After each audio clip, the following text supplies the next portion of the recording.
नमस्कार जी सभी को। आप सब कैसे हैं? आप सभी का हमारे YouTube channel online study times पर हार्दिक स्वागत है। कल हमने लोकसभा के संदर्भ में पढ़ा था, आज उसको और आगे बढ़ाते हुए आज बात करेंगे संसदीय प्रक्रिया की। देखिए, प्रधानमंत्री और मंत्री परिषद मिलकर क्या करते हैं? शासन करते हैं। और जो मंत्री परिषद होती है वो व्यक्तिगत रूप से राष्ट्रपति के प्रति उत्तरदायी होती है और मंत्री परिषद सामूहिक रूप से लोकसभा के प्रति उत्तरदायी होती है। और जिसका लोकसभा में बहुमत होता है वो पार्टी क्या करती है? वो पार्टी सरकार बनाती है। तो आज हम बात करेंगे संसदीय प्रक्रिया की।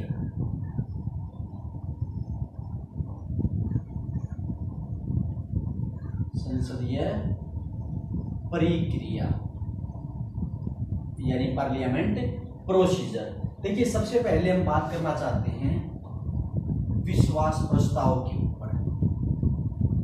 विश्वास प्रस्ताव ये क्या होता है?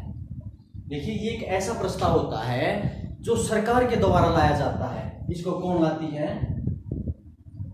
सरकार लाती है।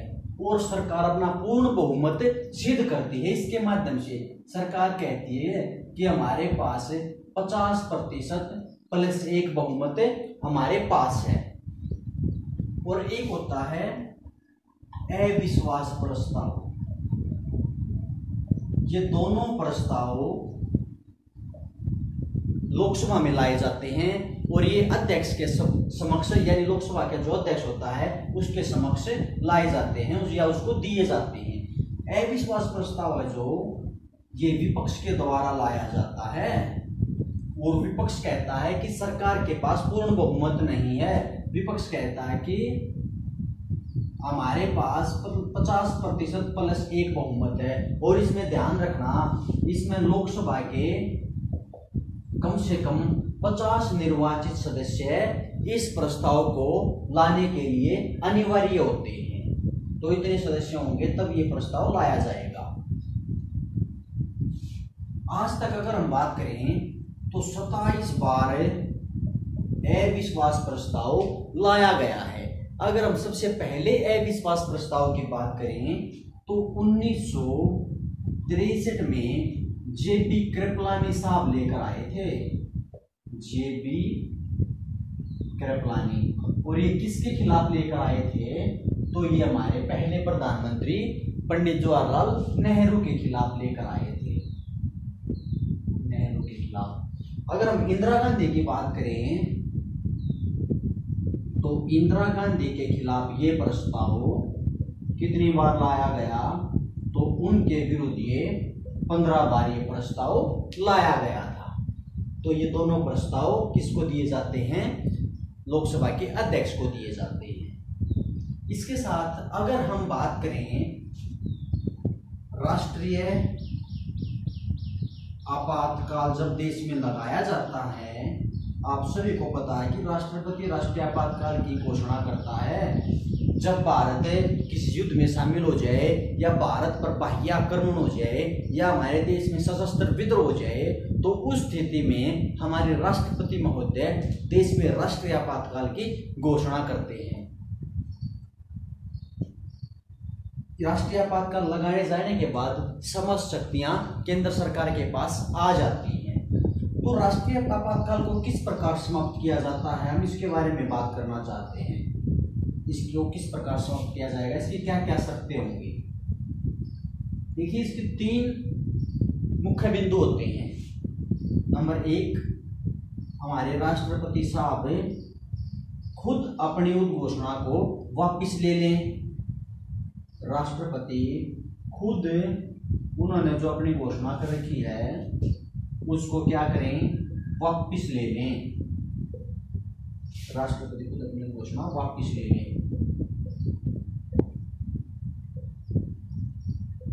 तो तब भी देश में राष्ट्रीय आपातकाल हट जाएगा।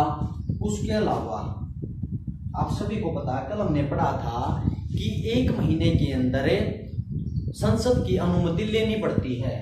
तो संसद अपनी अनुमति न दे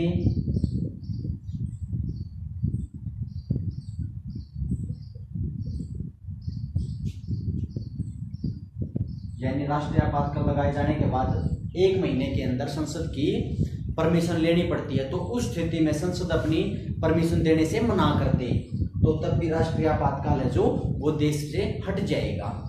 और उसके अलावा अगर लोकसभा अपने कुल सदस्य संख्या के 1/10 से प्रस्ताव पास कर दे तो उस स्थिति में भी देश से राष्ट्रीय आपातकाल हटाया जा सकता है। तो इन 3 बिंदुओं को आप याद रखना, बहुत ही महत्वपूर्ण बिंदु है ये।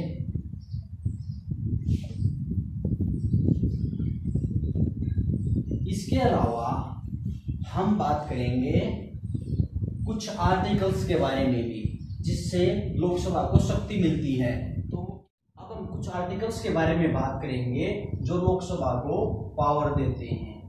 तो वो है अनुच्छेद 1, अनुच्छेद है 110 जो है धन विधेयक से संबंधित,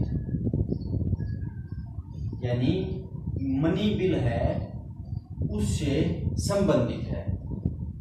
देखिए इसके अलावा हम अगर बात करें तो आर्टिकल 109 में क्या लिखा है, अनुच्छेद 109 में लिखा है कि जो धन विधेयक है वो पहले राज्यसभा में पेश नहीं होगा, इसका मतलब वो पहले लोकसभा में पेश होगा। तो धन विधेयक 110 में वो पहले कहाँ पे पेश होता है, पहले वो लोकसभा में पेश होता है। और कोई विधेयक धन विधेयक है या नहीं इसका निर्णय करता है लोकसभा का अध्यक्ष है, और ये लोकसभा में रखा जाएगा। उसके बाद लोकसभा में पास होने के बाद ये राज्यसभा में जाएगा, और राज्यसभा इस पे ध्यान रखना कोई भी इसमें संशोधन नहीं कर सकती, और राज्यसभा इसको सिर्फ 14 दिन के लिए रोक सकती है। अगर राज्यसभा ने इसको 14 दिन के अंदर अंदर पास कर दिया तो ठीक है, वरना ये स्वतः पास हो जाएगा। इसके बाद ये राष्ट्रपति की मंजूरी के लिए जाएगा, और जब प्रेसिडेंट इस पे अपने हस्ताक्षर या मंजूरी दे देंगे तो ये क्या होगा, ये कानून बन जाएगा। ये लोकसभा में क्यों रखा जाता है धन विधेयक? देखिए चूंकि इसमें करों से संबंधित मामला होता है, या तो जनता के ऊपर कर लगाए जाते हैं या जो वर्तमान में जो कर लगे हुए हैं उनमें बदलाव किया जाता है, तो इसलिए ये करों से संबंधित विधेयक होने के कारण जनता के सदन को प्रेफरेंस दी जाती है। और आप सभी को पता है जो लोकसभा है वो जनता का सदन माना जाता है, क्योंकि जनता के चुने हुए प्रतिनिधि वहां पर जाकर विराजमान होते हैं। इसके अलावा हम बात करें अनुच्छेद 108 की, तो इसमें क्या है, इसमें है संयुक्त बैठक का प्रावधान। संयुक्त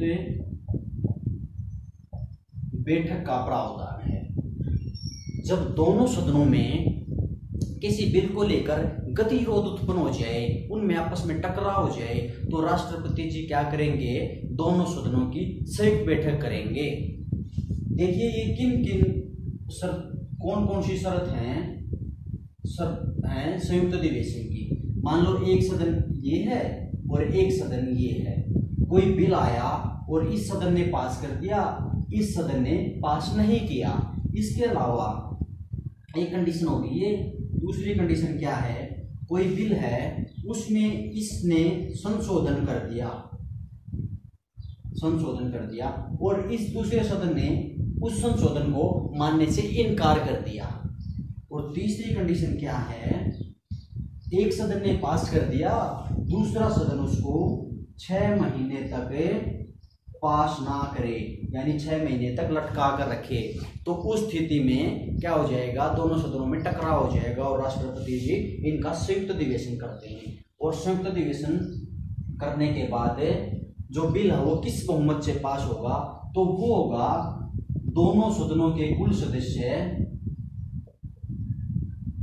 दोनों सदनों के कुल सदस्यों के उपस्थित और मतदान करने वालों के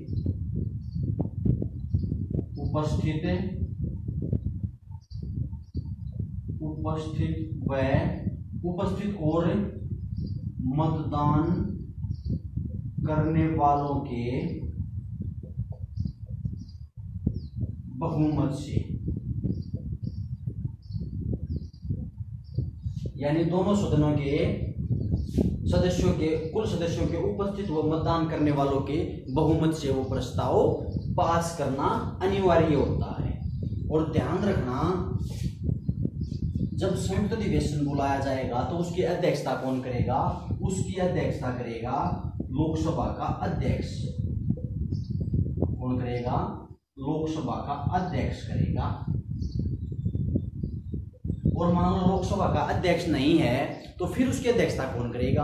तो उस परिस्थिति में लोकसभा का उपाध्यक्ष संयुक्त अधिवेशन की अध्यक्षता करेगा। मान लो लोकसभा का अध्यक्ष भी नहीं है और उपाध्यक्ष भी नहीं है तो फिर कौन करेगा?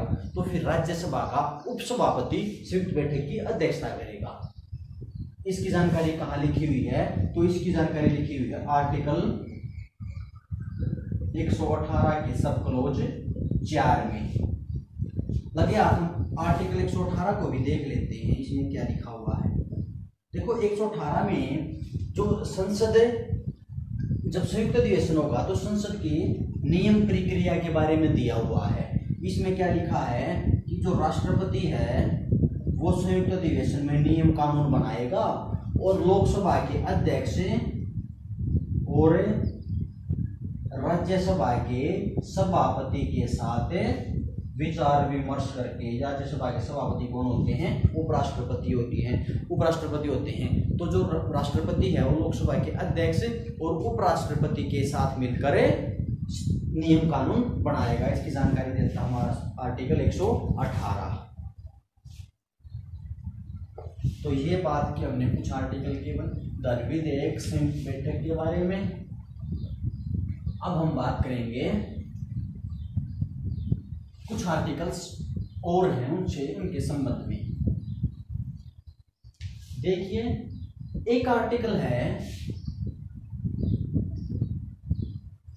अनुच्छेद 98 आर्टिकल में क्या दिया हुआ है? तो इसमें दिया हुआ है संसद के सचिवालयों के बारे में। संसद के जो सचिवालय हैं उनके संबंध में जानकारी दी हुई है आर्टिकल 98 में। देखिए जो लोकसभा है और राज्यसभा है इन दोनों के अलग अलग सचिवालय हैं। इसका सचिवालय अलग है और राज्यसभा का सचिवालय अलग है। और इनमें किसकी नियुक्ति होती है? इनमें महासचिवों की नियुक्ति होती है। महासचिव की, महासचिव, इनकी नियुक्ति कौन करता है? महासचिव की इनकी नियुक्ति करता है लोकसभा में, तो लोकसभा का अध्यक्ष करेगा। और राज्यसभा के महासचिव की नियुक्ति कौन करेगा? सभापति करेगा। राज्यसभा का सभापति यानी उपराष्ट्रपति। ये कौन होते हैं? ये प्रशासनिक अधिकारी होते हैं। ये महासचिव ये आईएएस लेवल के अधिकारी होते हैं। जो भी बिल संसद में पास किए जाते हैं, जो कानून बनते हैं, उनको कहीं ना कहीं अमली जामा पहनाने का कार्य कौन करते हैं? ये महासचिव ही करते हैं। पहले तो इनका पद मात्र एक सचिव का था, लेकिन 1990 में इनको कैबिनेट सचिव का दर्जा दिया गया। कैबिनेट सचिव का दर्जा दिया गया। कब दिया गया? 1990 में। और इनका जो गठन है वो कब हुआ था? इन सचिवालयों का गठन, इनका गठन हुआ था 1952 को ही। तो आप इस बात का भी ध्यान रखना, बहुत ही मोस्ट इंपोर्टेंट बात है।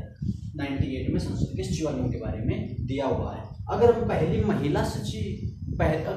महिला महासचिव की बात करें लोकसभा की में, तो वो कौन थी? तो वो थी स्नेहलता श्रीवास्तव। ये थी लोकसभा की पहली महिला महासचिव। अगर हम राज्यसभा की पहली महिला महासचिव की बात करें तो वो कौन थी? वीएस रमा देवी। तो आप इसका भी ध्यान रखना। इसके बाद हम एक अगले आर्टिकल की बात करें तो आर्टिकल 99 में क्या लिखा है? तो इसमें लिखा है सांसदों की शपथ का उल्लेख है। सांसदों की शपथ के बारे में दिया हुआ है। इनको कौन शपथ दिलाएंगे? इनको भारत के प्रेसिडेंट शपथ दिलाते हैं, या प्रेसिडेंट के द्वारा किसी व्यक्ति को चुना जाता है वो शपथ दिलाता है। जैसे लोकसभा में प्रोटेम स्पीकर वगैरह को चुना जाता है और प्रोटेम स्पीकर सांसदों को शपथ दिलाता है। तो सांसदों की शपथ का उल्लेख है। और आप सभी को पता है कि अनुसूची यानी शेड्यूल 3 के अनुसार भी शपथ दिलाई जाती है, तो इस बात का भी आप ध्यान रखना। इसके अलावा एक आर्टिकल और है, आर्टिकल 100, जिसमें दे रखा है कोरम से संबंधित। कोरम यानी गणपूर्ति, और ये कितना होता है कोरम? ये होता है 1/10। अगर हम लोकसभा की बात करें तो हमारे लोकसभा में 545 सदस्य आते हैं। इनका कोरम कितना होता है? लोकसभा में तो होता है 55। और अगर हम राज्यसभा की बात करें तो राज्यसभा में 245 सदस्य हैं हमारे यहाँ पे। उनका कोरम कितना होगा? तो उनका कोरम होगा 25। यानी 55 सदस्य तो लोकसभा में बैठे होने चाहिए और 25 सदस्य राज्यसभा में होने चाहिए। तब क्या करेंगे? तब वो सदन की कार्यवाही को संचालित किया जाता है। तो हमने यह बात की कुछ आर्टिकल्स के बारे में। इसके अलावा हम बात कर लेते हैं कुछ और आर्टिकल की। बड़े आसान तरीके से, बड़े सरल तरीके से हम हर चीज को सरल लैंग्वेज से सीख रहे हैं। आप अपना ध्यान लगाए रहें।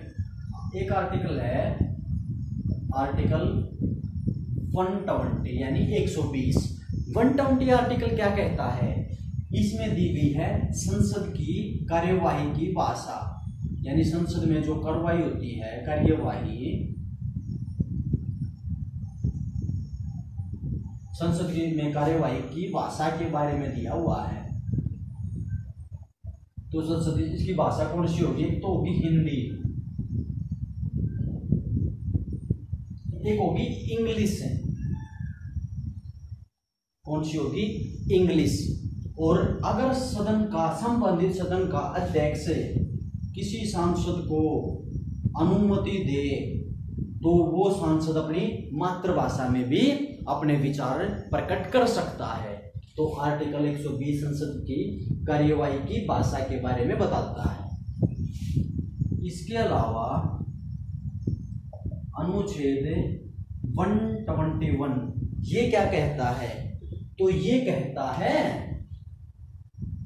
कि जो हमारी संसद है वो न्यायपालिका पर टिप्पणी नहीं करेगी। संसद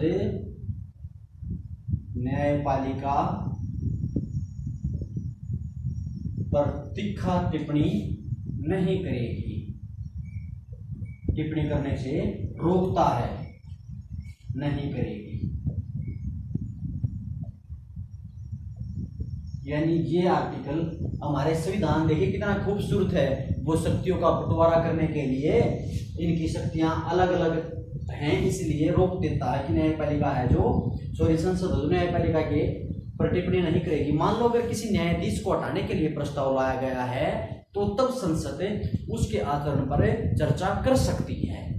और इससे अगला आर्टिकल है अनुच्छेद 122 यानी 122 आर्टिकल के कहता है, ये कहता है हमारी जो न्यायपालिका है वो क्या करेगी? वो संसद पर टिप्पणी नहीं करेगी। तो एक आर्टिकल में संसद को रोक दिया और दूसरे आर्टिकल से न्यायपालिका को दूसरी पर टिप्पणी करने से रोक दिया। इसमें न्यायपालिका संसद पर टिप्पणी नहीं करेगी। तो ये जानकारी इन आर्टिकल्स में दे रखी है। इसके अलावा एक होता है विपक्ष का नेता, उसके बारे में भी हम पढ़ लेते हैं। विपक्ष का नेता, देखिए ये कौन होता है? देखिए हमारे संविधान में इसके बारे में नहीं लिखा हुआ था, इसके बारे में कोई जानकारी नहीं थी। लेकिन जो सत्ता पक्ष होता है उसके बाद जो बड़ी पार्टी होती है उसमें से एक व्यक्ति को विपक्ष का नेता बना दिया जाता है। प्रारंभ में इसकी व्यवस्था नहीं थी, लेकिन 1969 में इस पद को क्या दी गई? मान्यता दी गई। मान्यता दी गई। और 1977 में जब जनता पार्टी की सरकार बनी तो इन्होंने क्या किया, इन्होंने विपक्ष के नेता के पद को कैबिनेट मंत्री का दर्जा दिया, कैबिनेट मंत्री जितना दर्जा दिया।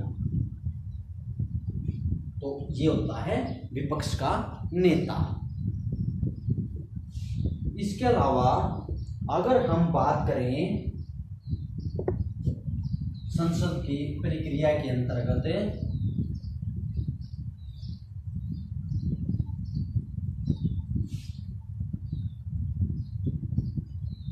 और क्या आता है, देखिए अब हम बात कर लेते हैं कुछ संशोधनों के। दो संशोधनों की हम बात करेंगे जो काफी अहम है, उसके बाद हम आगे बढ़ेंगे। एक है 84वां संविधान संशोधन, और ये कब हुआ था, ये हुआ था 2001 में। इसमें क्या लिखा हुआ है, इसमें साफ साफ लिख रखा है कि लोकसभा और विधानसभा हैं, जो विधानसभाएं, उनकी सीटें 2026 तक बढ़ा दी गई हैं। यानी ये जो सीटें बढ़ाई गई ये 2026 तक रहेंगी। ये कब लिख दिया, 84वां संविधान संशोधन करके 2001 में। इसके बाद 91वां संविधान संशोधन करके 2003 में, इसमें क्या लिखा हुआ है, इसमें लिखा हुआ है कि लोकसभा की कुल सदस्य संख्या के 15% सदस्यों को ही मंत्री बनाया जा सकता है। यानी लोकसभा की कुल सदस्य संख्या के 15% सदस्यों को ही मंत्री बनाया जा सकता है। ये कब लिखा है, 91वां संविधान संशोधन करके 2003 में, जब एनडीए की सरकार थी। इसके अलावा कल हमने लोकसभा के अध्यक्षों के बारे में पढ़ा था, आज उसको थोड़ा सा और पढ़ लेते हैं। देखिए लोकसभा के अगर हम पहले अध्यक्ष की बात करें तो वो कौन थे, वो थे जीवी मावलंकर जी, जीवी मावलंकर। इनको संसद का जनक भी कहा जाता है। देखिए जो लोकसभा है उसका गठन कब हुआ था, इसका गठन हुआ था 17 अप्रैल 1952 को।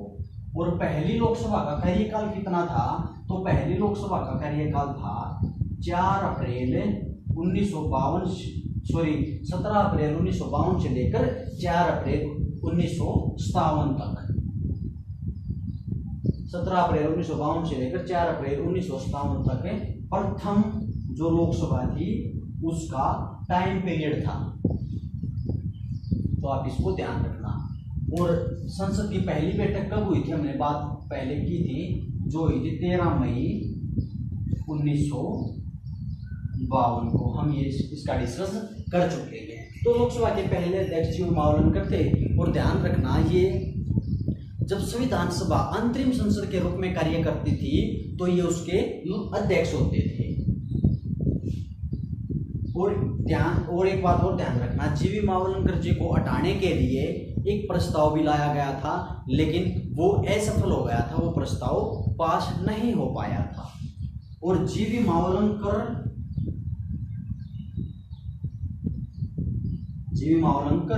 और जीएमसी बालयोगी, इनका पद पर यानी अध्यक्ष के पद पर रहते हुए निधन हो गया था। इस बात को भी आप अच्छे से ध्यान रखना। इसके अलावा अगर हम बात करें प्रथम लोकसभा की, देखिए जो प्रथम लोकसभा थी उसमें कितने सदस्य चुनकर आए थे, तो प्रथम लोकसभा में 489 सदस्य चुनकर आए थे, 489। अगर हम कांग्रेस उस समय सबसे बड़ी पार्टी होती थी तो कांग्रेस के कितने सदस्य चुनकर आए थे, तो कांग्रेस काफी भारी भरकम बहुमत लेकर आई थी, उसके 364 सदस्य चुनकर आए थे।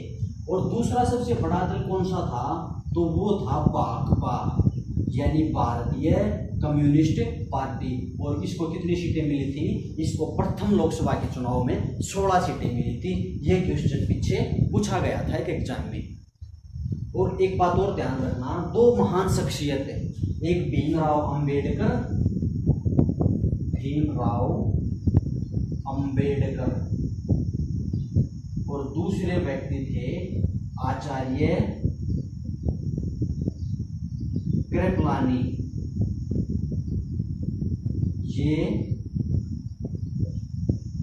ये उस समय पहली लोकसभा जब चुनकर आई तो ये दोनों चुनाव हार गए थे। ठीक है, ये दोनों व्यक्ति चुनाव हार गए थे। तो हमने ये बात की प्रथम लोकसभा के बारे में।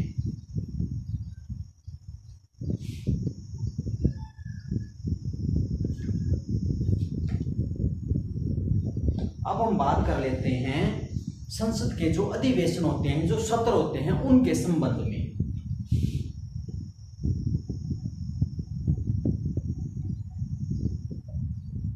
संसद के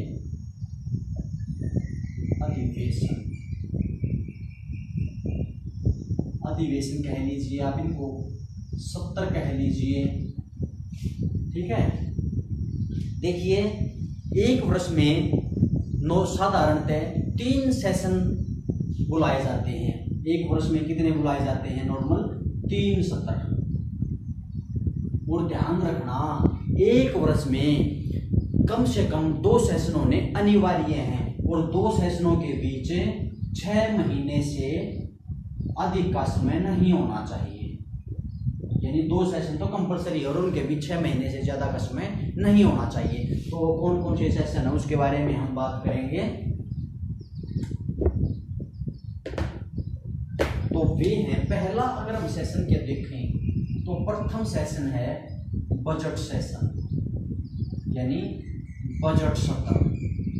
देखो ये इसके क्रम कार्य, इसके हम अवधि की बात करें तो ये फरवरी में शुरू होता है और फरवरी से लेकर ये मई तक चलता है। जो कि इसमें बजट रखा जाता है, इसलिए इसको बजट सेशन कहा जाता है। ये सबसे बड़ा सेशन भी होता है और राष्ट्रपति इसको अनिवार्य रूप से संबोधित करते हैं। तो राष्ट्रपति भी इसको क्या करेंगे? संबोधित करेंगे।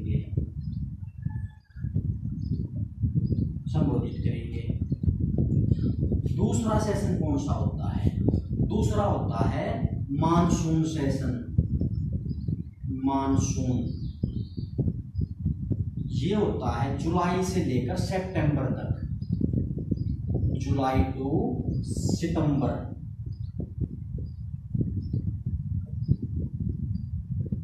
और एक तीसरा होता है शीतकालीन सत्र। शीतकालीन सत्र ये सबसे छोटा सेशन होता है और ये होता है नवंबर से लेकर दिसंबर तक। ये सबसे कैसा होता है? छोटा सेशन होता है।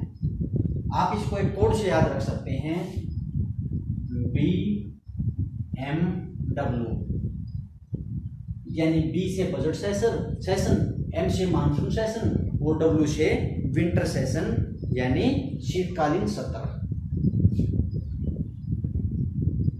देखिए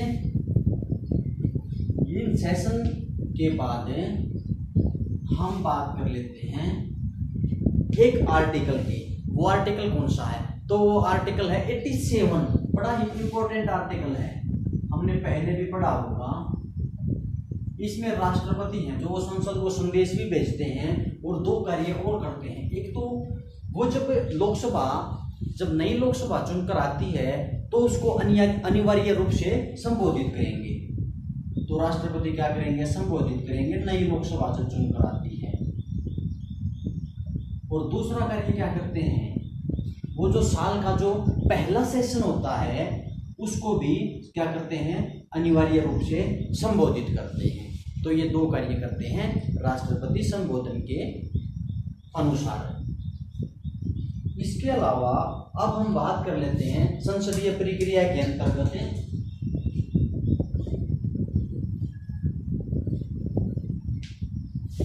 संसदीय प्रक्रिया के अंतर्गत अब हम बात करेंगे प्रश्नकाल की। प्रश्न काल की। देखिए, जो हमारी संसद है वो सरकार पर नियंत्रण करने के लिए या सरकार पर नकेल कसने के लिए बहुत सारे साधनों का प्रयोग करती है। वो ये देखती है कि जो सरकार है वो सही ढंग से कार्य कर भी रही है या नहीं कर रही। सरकार जो जनता का पैसा है उसका सही से सदुपयोग भी कर रही है या उसका दुरुपयोग कर रही है, तो वो कार्य कौन करती है? वो हमारी संसद करती है, हमारी पार्लियामेंट करती है। देखिए, होता है प्रश्नकाल। हमारी संसद का समय शुरू होता है, कार्य जब वह करती है तो उसका समय 11 बजे सुबह के शुरू होता है। कितने बजे होता है? 11 बजे काम शुरू होता है और 11 बजे से लेकर 12 बजे तक प्रश्नकाल होता है। प्रश्नकाल के अंतर्गत 3 बातों को हम पढ़ेंगे। नंबर 1 है तारांकित। देखिए, प्रश्नकाल में तारांकित प्रश्न पूछे जाते हैं। तारांकित प्रश्न भी पूछे जाते हैं, अतारांकित क्वेश्चन भी पूछे जाते हैं और अल्प समय के प्रश्न भी या अल्पकालीन अल्प अवधि के प्रश्न भी पूछे जाते हैं। पहले हम तारांकित प्रश्नों की अगर हम बात करें तो इन पर क्या होता है? इन पर तारांकित किया होता है और ये क्वेश्चन अधिक से अधिक 20 पूछे जा सकते हैं एक बार में, और ये प्रश्न मौखिक रूप से पूछे जाते हैं। इसमें जो सांसद हैं वो मंत्रियों से मौखिक रूप से प्रश्न पूछेंगे और उसके संबंध में जब मंत्री उनको उत्तर देंगे तो फिर जो सांसद हैं वो पूरक या अनुपूरक प्रश्न भी मंत्रियों से पूछ सकते हैं। और ध्यान रखना, इसकी जानकारी संबंधित सदन को 15 दिन पहले देनी पड़ती है कि सांसद ये जानकारी देंगे संबंधित सदन के अध्यक्ष को कि मैं उस मंत्री से प्रश्न पूछना चाहता हूं और मेरा ये निर्वाचन क्षेत्र है। तो फिर क्या करेंगे? अध्यक्ष जी 1 दिन का समय निकाल लेंगे जो प्रश्न से आंसर का दिन होगा। ध्यान रखना, शनिवार रविवार को और जिस दिन बजट रखा जाता है उस दिन, और लोकसभा का जो पहला सेशन है उस दिन। इसके अलावा जिस दिन राष्ट्रपति संबोधित करते हैं, राष्ट्रपति अपना भी भाषण देते हैं, तो इन दिनों क्या करते हैं लोकसभा अध्यक्ष? ये दिन फिक्स नहीं करते। इनके अलावा जो किसी दिन को प्रश्नोत्तर काल के रूप में उस दिन को निर्धारित कर देते हैं। तो इन दिनों को छोड़कर बाकी किसी भी दिन ये क्वेश्चन आंसर सेशन होता है और इसमें हमने कहा आपकी 20 से ज्यादा क्वेश्चन नहीं पूछ सकते आप। इसके अलावा दूसरा होता है अतारांकित क्वेश्चन। अतारांकित यानी इन पर तारांकित नहीं होता है और इनकी जानकारी भी 15 दिन पहले संबंधित सदन के अध्यक्ष को देनी पड़ती है और इनकी जानकारी भी 15 दिन पहले देनी पड़ती है। उसके बाद क्या होता है अतारांकित क्वेश्चनों में, इसमें अधिकतर अगर हम प्रश्नों की बात करें तो 230 प्रश्न पूछे जाते हैं और इनके जवाब भी लिखित रूप से दिए जाएंगे। पहले एक सूची दे दी जाएगी प्रश्नों की और फिर मंत्री क्या करेंगे? इनके जवाब भी लिखित रूप से देंगे। तो ये होते हैं अतारांकित क्वेश्चन, इन पर तारांकित नहीं होता है। और तीसरा होता है अल्प अवधि के क्वेश्चन। अल्प अवधि, इसमें 10 दिन का समय होता है, यानी 10 दिन के अंदर अंदर आप मंत्रियों से प्रश्न पूछ सकते हैं और ये भी मौखिक रूप से प्रश्न पूछे जाते हैं और मौखिक ही इनके जवाब भी मंत्रियों के द्वारा दिए जाएंगे। इसके अलावा अगर हम बात करें कोई ऐसा मंत्री, कोई मंत्री नहीं है और कोई ऐसा व्यक्ति है जो संवैधानिक पद पर बैठा है, तो उससे भी इस समय प्रश्न पूछे जा सकते हैं अगर उसने किसी नियम का उल्लंघन किया है। तो अब हम एक अंतिम बात पे डिस्कस और कर लेते हैं, उसके बाद हम अपनी क्लास को समाप्त करेंगे। वो है लैम डक सत्र। देखिए लैम डक सत्र क्या होता है? Lame duck session. ये नई लोकसभा चुनने से अंतिम, यानी जो वर्तमान की लोकसभा है उसका अंतिम सेशन होता है। नई लोकसभा से चुनने से पूर्व का जो सेशन होता है वो लैम डक सत्र आप उसको बोल सकते हैं। ये सभी संसदीय प्रक्रिया के भाग हैं। तो आज हम अपनी क्लास को यही विराम देंगे। आप सभी काम से जुड़ने के लिए धन्यवाद।